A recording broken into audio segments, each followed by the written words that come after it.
Morning. So I'm getting started a little bit later, and we're going to go through quite a bit today. So we're going to go ahead and we're going to get started pretty quick. We left off at chapter 34 of Genesis, where we were talking about Dinah and the Shechemites. We're going to go through to chapter 38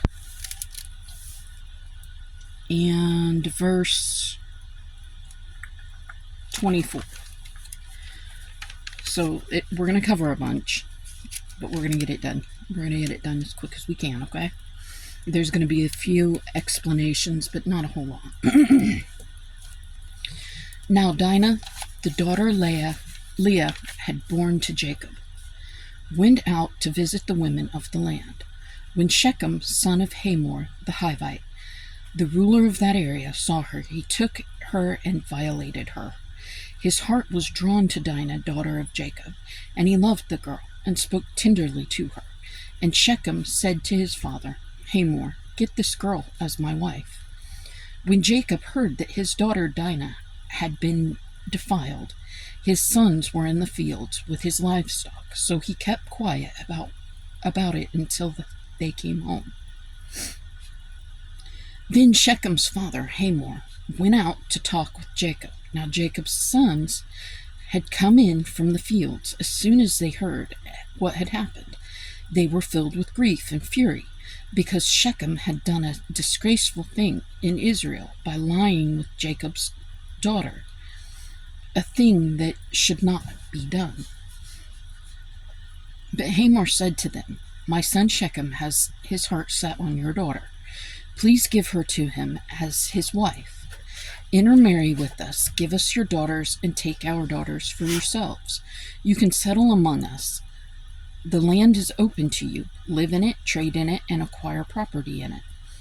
Then Shechem said to Dinah's father and brothers, let me find favor in your eyes, and I will give you whatever you ask. Make the price for the bride and the gift I am to bring as great as you like, and I'll pay whatever you ask me.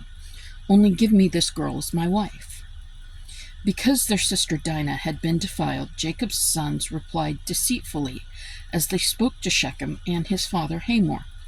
They said to them, we can't do such a thing. We can't give our sister to a man who is not circumcised. That would be a disgrace to us. We will give our consent to you on one condition only, that you become like us by circumcising all your males. Then we will give you our daughters and take your daughters for ourselves. We'll settle among you and become one people with you. But if you will not agree to be circumcised, we'll take our sister and go. Their proposal seemed good to Hamor and his son Shechem. The young man, who was the most honored of all his father's household, lost no time doing what they said, because he was delighted with Jacob's daughter. So Hamor and his son Shechem went to the gate of their city to speak to their fellow townsmen. These men are friendly toward us, they said. Let them live in our land and trade in it. The land has plenty of room for them. We can marry their daughters, and they can marry ours. But the men will consent to live with us as one people only on the condition that our males be circumcised, as they themselves are. Won't their livestock, their property, and all their other animals become ours? So let us give our consent to them, and they will settle among us. All the men who went out of the city gate agreed with Hamor and his son Shechem, and every male in the city was circumcised. 3 days later, while all of them were still in pain, 2 of Jacob's sons, Simeon and Levi, Dinah's brothers, took their swords and attacked the unsuspecting city, killing every male.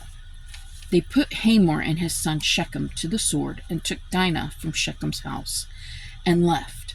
The sons of Jacob came upon the dead bodies and looted the city where their sister had been defiled. They seized their flocks and herds and donkeys and everything else of theirs in the city and out in the fields. They carried off all their wealth and all their women and children, taking as plunder everything in the houses. Then Jacob said to Simeon and Levi, "You have brought trouble on me by making me a stench to the Canaanites and Perizzites." Perizzites, yes. The people living in this land. We are few in number, and if they join forces against me and attack me, I and my household will be destroyed. But they replied, "Should he have treated our sister like a prostitute?" Okay, so obviously, one of the things that bothered them was Dinah had no choice in the matter. He raped her, kidnapped her, was holding her, and then telling Jacob, "Hey, we've already done this, so why don't you just give her to me?"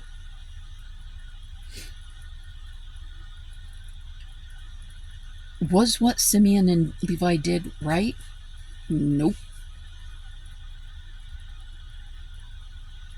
It really wasn't, because it was deceitful. But you will see later on in the Bible that God still works through Simeon and Levi to build God's kingdom.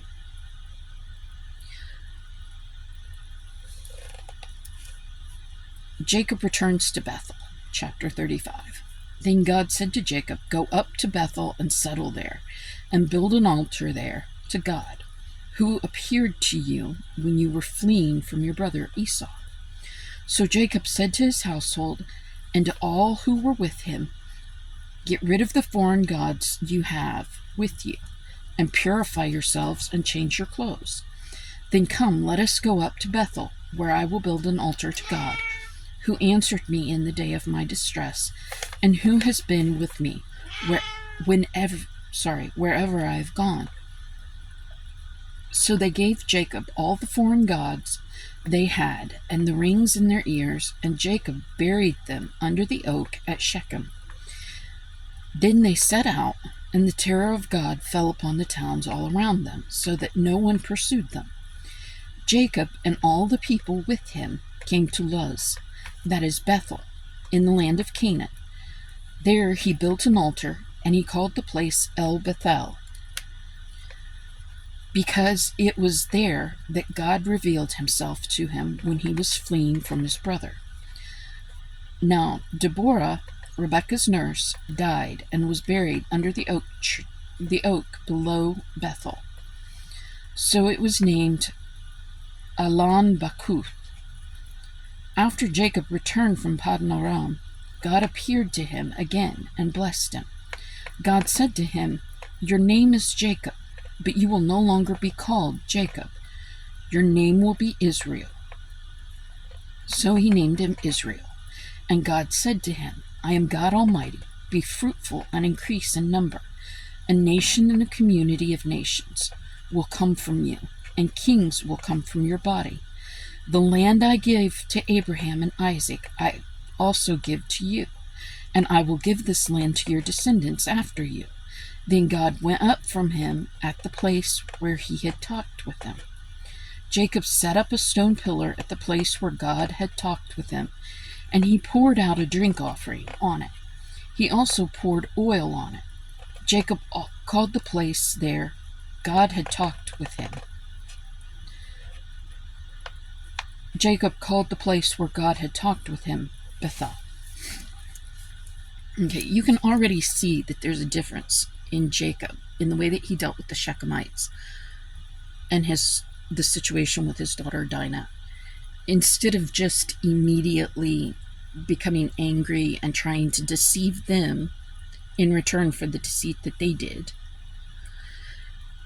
he was trying to find another way. And he actually did not say anything to his sons, because he knew his sons were not going to react in a manner that he felt would be beneficial. And he also rebuked his sons after that, because he felt that they had made him and all of them a stench in the land that God had given them. Now, at this time, still, Jacob is a foreigner in the land of Canaan. Israel does not exist. It is not their home. It's land that God had promised to give them, clear back to Abraham. But it is not yet theirs. They have not taken full possession of that land. The deaths of Rachel and Isaac. Then they moved on from Bethel. While they were there, still some distance from Ephrath, Rachel began to give birth and had great difficulty. And as she was having great difficulty in childbirth, the midwife said to her, "Don't be afraid, for you have another son." As she breathed her last, for she was dying, she named her son Ben-Oni, but his father named him Benjamin. So Rachel died and was buried on the way to Ephrath, that is Bethlehem. Over her tomb Jacob set up a pillar, and to this day that pillar marks Rachel's tomb. Israel moved on again and pitched his tent beyond Migdal Edar. While Israel was living in that region, Reuben went in and slept with his father's concubine Bilhah, and Israel heard of it. Jacob had 12 sons. The sons of Leah, Reuben the firstborn of Jacob, Simeon, Levi, Judah, Issachar, Zebulun. The sons of Rachel, Joseph and Benjamin. The sons of Rachel's maidservant Bilhah, Dan and Naphtali. The sons of Leah's maidservant Zilpah, Gad and Asher. These were the sons of Jacob, who were born to him in Paddan Aram. Jacob came home to his father Isaac in Mamre, near Kiriath Arba, that is Hebron, where Abraham and Isaac had stayed. Isaac lived 180 years, then he breathed his last and died, and was gathered to his people, old and full of years, and his sons Esau and Jacob buried him. Esau's descendants. This is chapter 36. This is the account of Esau, that is Edom. Esau took his wives from the women of Canaan: Adah, daughter of Elon the Hittite, Aholiabama, daughter of Anna, and granddaughter of Zibeon the Hivite, also Basemath, daughter of Ishmael, and sister of Nebaioth. Adah bore Eliphaz to Esau. Basemath bore Reuel, and Oholibamah bore Jeosh. Jalam and Korah, these were the sons of Esau, who were born to him in Canaan. Esau took his wives and his sons and daughters, and all the members of his household, as well as his livestock and all other animals, and all the goods he had acquired in Canaan, and moved to a land some distance from his brother Jacob. Their possessions were too great for them to remain together.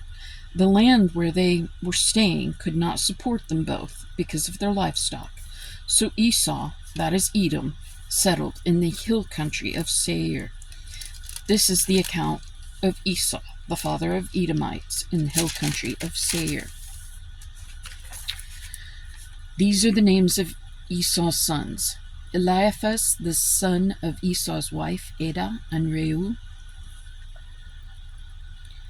the son of Esau's wife Basemath. The sons of Eliphaz: Teman, Omar, Zepho, Gatam, and Kenaz. Esau's son Eliphaz also had a concubine named Timnah, who bore him Amalek. These were grandsons of Esau's wife Adah. The sons of Reuel: Nahath, Zerah, Shema, and Mizah. These were grandsons of Esau's wife Basemath. The sons of Esau's wife Oholibamah, daughter of Anna and granddaughter of Zibeon, who she bore to Esau: Jeush, Jalam, and Korah. These were the chiefs among Esau's descendants, the sons of Eliphaz, the firstborn of Esau. Chiefs Teman, Omar, Zepho, Kenaz, Korah, Getam, and Amalek. These were the chiefs descended from Eliphaz and Edom. They were grandsons of Edah, the sons of Esau's son Reuel. Chiefs Nahath, Zerah, Shammah, and Mizah. These were the chiefs descended from Reuel in Edom. They were grandsons of Esau's wife Basemath, the sons of Esau's wife Oholibamah. Chiefs Jeush, Jalam, and Korah. These were the chiefs descended from Esau's wife Oholibamah, daughter of Anah. These were the sons of Esau, that is Edom, and these were their chiefs. These were the sons of Seir the Horite, who were living in the region: Lotan, Shobal, Zibeon, Anah, Dishan, Izir, and Dishan. These sons of Seir in Edom were Horite chiefs. The sons of Lotan, Hori and Homam. Timnah was Lotan's sister.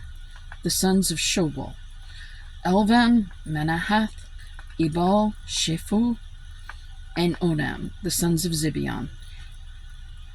Aiah and Anah, that is the Anah who discovered the hot springs in the desert while he was grazing the donkeys of his father Zibeon. The children of Anah, Dishon, and Oholibamah, daughter of Anah. The sons of Dishon, Himdan, Eshban, Ethron, and Keron. The sons of Ezar, Belhan, Zevan, and Achan. The sons of Dishan, Uz and Aran. These were the Horite chiefs: Lotan, Shobal, Zibeon, Anah, Dishon, Ezer, and Dishan. These were the Horite chiefs, according to their divisions in the land of Seir. The rulers of Edom. These were the kings who reigned in Edom before the Israelite king reigned.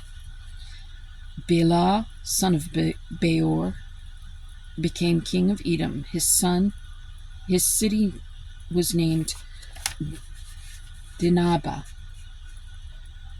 When Bela died, Jobab, son of Zerah, from Bozrah, succeeded him as king.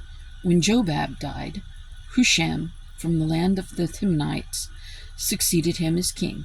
When Husham died, Hadad, son of Bedad, who defeated Midian in the country of Moab, succeeded him as king. His city was named Iveth. When Hadad died, Samlah from Mizrekah succeeded him as king.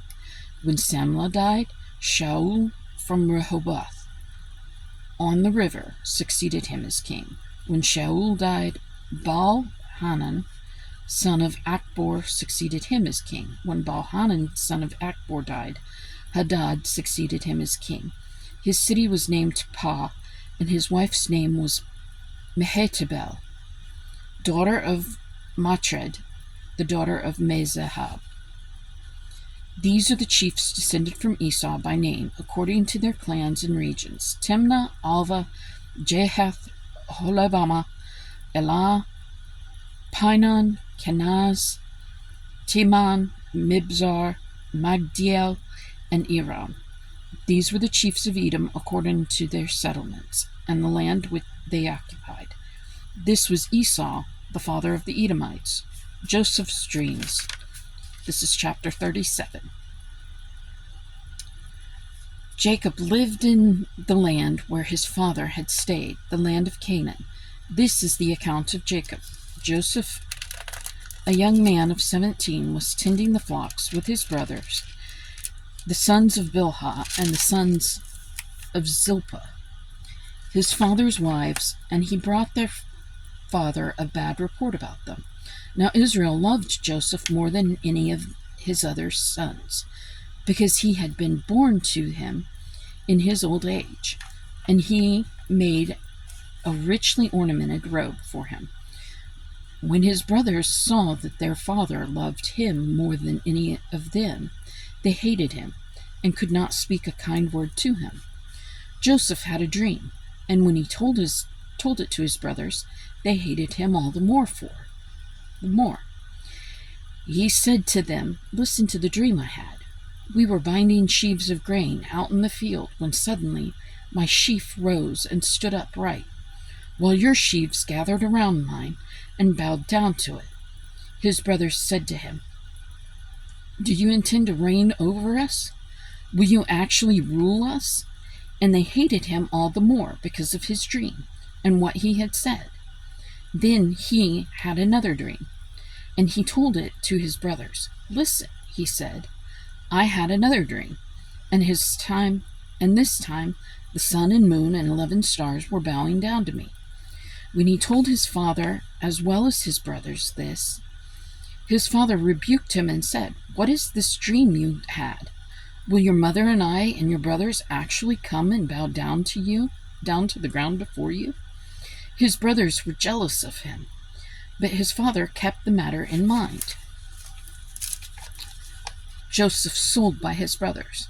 Now his brothers had gone to graze their father's flocks near Shechem, and Israel said to Joseph, "As you know, your brothers are grazing the flocks near Shechem. Come, I am going to send you to them." "Very well," he replied. So he said to him, "Go and see if all is well with your brothers and with the flocks, and bring word back to me." Then he sent him off from the valley of Hebron. When Joseph arrived at Shechem, a man found him wandering around in the fields and asked him, "What are you looking for?" He replied, "I'm looking for my brothers. Can you tell me where they are grazing their flocks?" "They have moved on from here," the man answered. "I heard them say, 'Let's go to Dothan.'" So Joseph went after his brothers and found them near Dothan. But they saw him in the distance, and before he reached them, they plotted to kill him. "Here comes that dreamer," they said to each other. Come now, let's kill him and throw him into one of these cisterns, and say that a ferocious animal devoured him. Then we'll see what comes of his dreams." When Reuben heard this, he tried to rescue him from their hands. "Let's not take his life," he said. "Don't shed any blood. Throw him into the cistern here in the desert, but don't lay a hand on him." Reuben said this to rescue him from them and take him back to his father. So when Joseph came to his brothers, they stripped him of his robe, the richly ornamented robe he was wearing, and they took him and threw him into the cistern. Now the cistern was empty. There was no water in it. And that's where we're leaving off today. Now, yes, later you're going to see that God does use Joseph. And things do occur just like the dreams that he had. Does that mean that every dream we have is some sort of prophetic, futuresque dream? No. Not even a little. You will know if that dream comes from God. You will have no doubt within your heart that it comes from God.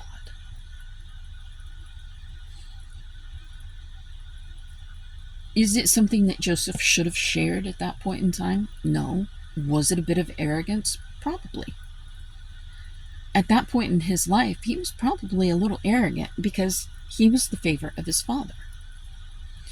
And we see how that favoritism, as well as the multiple wives, can really create problems. The wives, more than likely, kept their children separate from each other's children.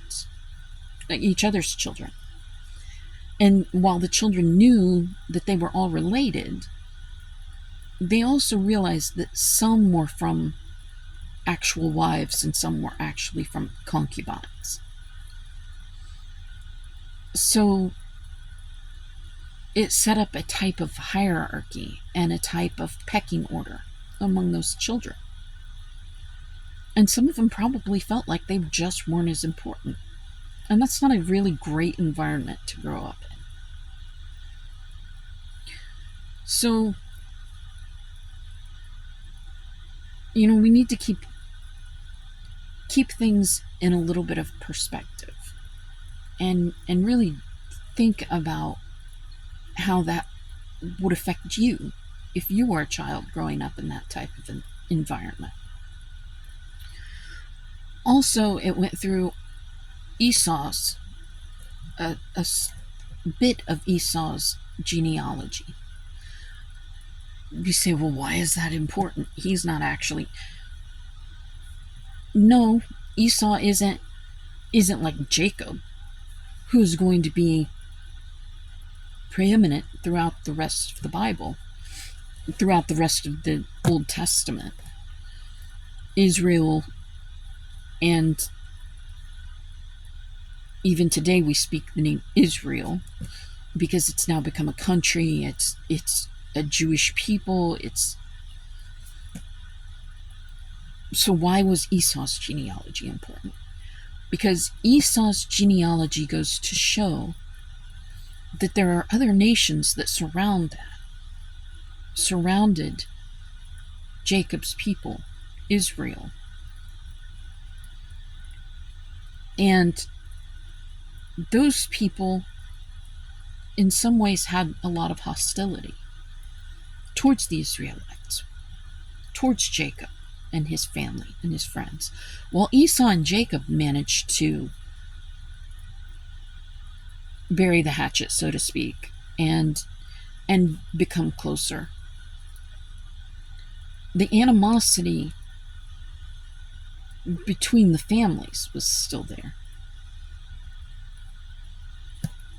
So we need to recognize, first and foremost, that this Bible doesn't just affect one religion. It doesn't just affect one group of people. It actually affects every nation. All the people that spread out. We went through Babel, the city of Babel, and we went through how the Tower of Babel and how God confused the languages. That wasn't because God didn't want people to be close. It wasn't a situation in which God didn't want people to build. It was the idea that mankind would get to where we believed we no longer needed God. We believed there was no God. We were strong. We were capable of doing it all ourselves. Again, we need to keep things in mind. We were spread out in many various different languages at that time. And we need to recognize and realize that science and God work hand in hand. Because there's a lot of things in which science says, okay, well, this is the area, and everybody just started to spread and go out, and you can see the actual scientific records. And the biblical record actually corresponds in many ways, as long as you are looking for it. And you have to be paying attention. Like I said, God is the greatest scientist, the creator of science. Let's say our prayer. God, my Father, my holy, loving Lord, Savior of my soul, King Jesus, let this day be yours, that we would give it to you in praise and lift you up in it, seeking out your will and your truth. Let our minds be your minds, your mind, that we would continually dwell upon the things that you would dwell upon, and that we would think of others as you think of them. Let our ears be your ears, that we would continually hear your words of truth, no matter what words are given voice to. Let our eyes become your eyes, that we would continually see others as you see them, and that we would look for your path in this life. Let our mouths become your mouths, that your praises would be continually on our tongues, and that our voices would continually lift you high in praise and worship. Let our hands become your hands, that we would always be about your labors, working to build your kingdom, giving where you give, loving where you love, helping where you help, protecting where you protect, feeding where you would feed, clothing where you would clothe. Let our feet become your feet, that they would be always on your path of righteousness, so that when others follow us, they would in fact be following you. Let our hearts become your hearts, that we would continually love others as you love them, and that what breaks your heart would break ours. We pray it all in your holiest and mightiest, most glorious name, Jesus. And we say amen. Have a great day. Be kind to somebody.